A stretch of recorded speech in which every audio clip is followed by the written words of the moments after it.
Hello students, welcome to M for PRT and TGT. आज aided junior super TET science previous questions का part 2 है। ये questions LT, KVS TGT और NVS TGT की books से previous papers के questions हैं जो मैंने पुटअप किए हैं आपके लिए स्पेशली, और बहुत ही अच्छी बुक्स के क्वेश्चन हैं।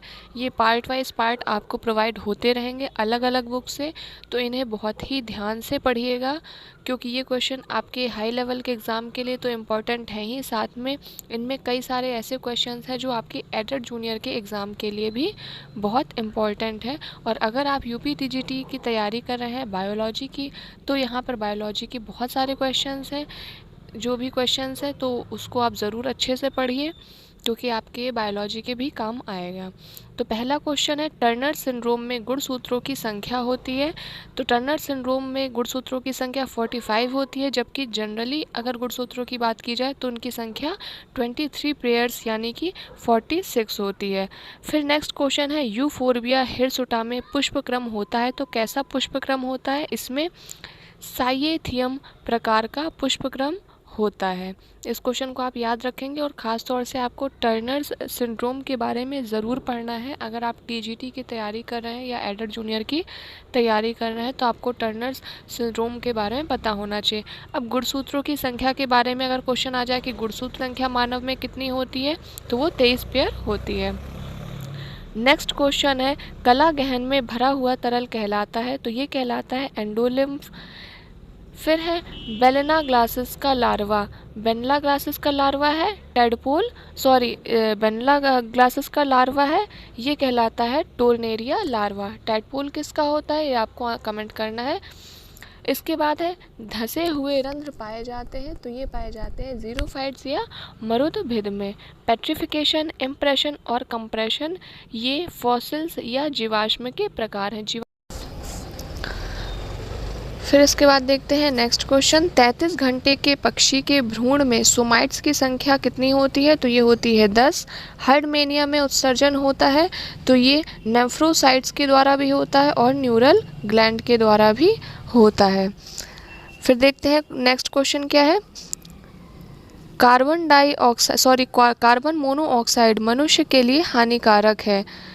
ठीक, क्यों? क्योंकि ऑक्सीजन की तुलना में हीमोग्लोबिन से ज़्यादा एफिनिटी रखती है। इसके बाद इनमें से कौन सा कथन सत्य है? तो कथन सत्य है कि पत्ती की क्रांस आंतरिक संरचना यानी कि C4 पौधों में पाई जाती है। ठीक है, ये किस में पाई जाती है? पौधों में पाई जाती है, और ये कथन बिल्कुल सत्य है। आप इसकी डिटेलिंग व्याख्या में पढ़ सकते हैं। निम्नलिखित में कौन ना तो प्रोकैरियोट है और ना ही यूकैरियोट है? तो कौन नहीं है? TMV, जिसे टोबैको मोज़ैक वायरस कहते हैं। ये एक तंबाकू में पाया जाने वाला वायरस या विषाणु है। फ्यूनेरिया के प्रमुख दांत होते हैं। फ्यूनेरिया के प्रमुख दांत आर्थोडोंटस प्रकार के होते हैं। यहाँ फ्यूनेरिया के बारे में थोड़ी सी डिटेल दी हुई है जिसे आप पढ़ सकते हैं। TMV के बारे में आप ज़रूर पढ़ करके जाएं क्योंकि एक इम्पॉर्टेंट क्वेश्चन है। आपके जितने भी साइंस के एग्ज़ाम्स हुए हैं या होने हैं उनके लिए ये बहुत ही इम्पॉर्टेंट है। गैस्टुलेशन के समय हैंसेंस नोड का निर्माण होता है। ये पक्षियों में होता है। इनमें से कौन विश्व प्रसिद्ध पुरा वनस्पति शास्त्री या पेलियोबॉटनिस्ट है? तो ये है प्रोफेसर बीरबल साहनी। यहाँ पर आंसर शो नहीं हो रहा है, इसका आंसर है प्रोफेसर बीरबल साहनी। मलेरिया के नियंत्रण के लिए कौन सी मछली प्रयोग की जाती है? ये इम्पॉर्टेंट क्वेश्चन है। तो गैम्बूसिया मछली जो है वो मलेरिया के नियंत्रण के लिए उपयोग की जाती है। मलेरिया किससे होता है? फीमेल एनाफ्लीज से होता है। निम्नलिखित में से किस टेरिडोफाइट में इलेटर पाए जाते हैं? तो इलेटर इक्वीसीटम में पाए जाते हैं।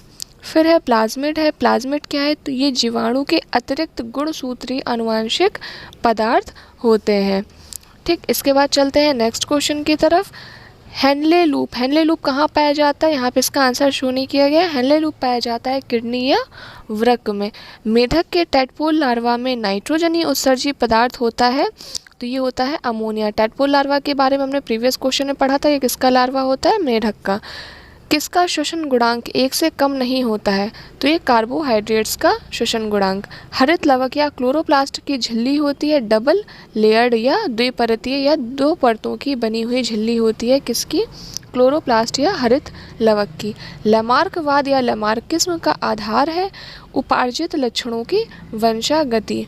मनुष्य में कौन सी कपालीय तंत्रिका संवेदी तथा चालक दोनों प्रकार की होती है? तो ये इंपॉर्टेंट क्वेश्चन है, ये है ट्राइजेमिनल या त्रिधारा। लाइकेन अच्छा सूचक है, ये किसका अच्छा सूचक है? तो लाइकेन अच्छा सूचक है एयर पॉल्यूशन या वायु प्रदूषण का। फिर है निम्न में से कौन सी प्रकार की कोशिकाएं स्पंज में भोजन का संचयन करती हैं? तो ये है थीसोसाइट्स कोशिकाएं। नेक्स्ट क्वेश्चन है इकोसिस्टम में प्रमुख ऊर्जा का स्रोत है? तो ये है सूर्य की रोशनी, सनलाइट। इनमें से किस में अलैंगिक प्रजनन एसेक्सुअल रिप्रोडक्शन जेमा द्वारा होता है? तो ये होता है मार्केंशिया में। निम्न में से कौन एक जलीय जाति है? तो जलीय जाति है रिक्सिया फ्लूटेंस। तो इन क्वेश्चन को आप अच्छे से ध्यान में रखेंगे। वी आकार के गुणसूत्र होते हैं, ये होते हैं मेटासेंट्रिक। निम्न में से किसमें मुख्यतः परिमुख दांत पाए जाते हैं? तो ये पाए जाते हैं मॉसस में। फिर है जीवाणु जिनमें एक सिरे पर गुच्छे के कशाम होते हैं, तो वो क्या कहलाते हैं? वो कहलाते हैं लोफोट्राइकस। ठीक है, इसके बाद चलते हैं नेक्स्ट क्वेश्चन की तरफ। हाइड्रा की दंश कोशिका से निकलने वाला विषैला द्रव है? तो ये है हाइपोटॉक्सिन। सफ़ेद जंग वाइट रस्ट रोग होता है, ये होता है किसके द्वारा? एल्ब्यूगो के द्वारा। मेढक में गैस्ट्रुलेशन पूरा होता है? तो ये पूरा होता है दोनों एपिबोली और एम्बोली के द्वारा। ठीक है, तो इस तरह से आपके 35 क्वेश्चंस जो है कंप्लीट हो गए हैं पूरी तरह से। चैनल को लाइक कर दीजिए, ज़्यादा से ज़्यादा फ्रेंड्स में शेयर करिए ताकि सबकी हेल्प हो सके। चैनल को सब्सक्राइब कर लीजिए और बेल आइकन प्रेस कर दीजिए ताकि मैं जब भी वीडियो अपलोड करूं आपको उसका नोटिफिकेशन मिल जाए। और जितनी भी अच्छी बुक्स हैं, बेस्ट बुक हैं साइंस से रिलेटेड, उनके प्रीवियस पेपर्स KVS के, LT के, TGT के, NVS के, UP टेट और CTET जूनियर के साइंस के पेपर्स मैं आपको प्रोवाइड कराती रहूँगी। Thanks for watching this channel.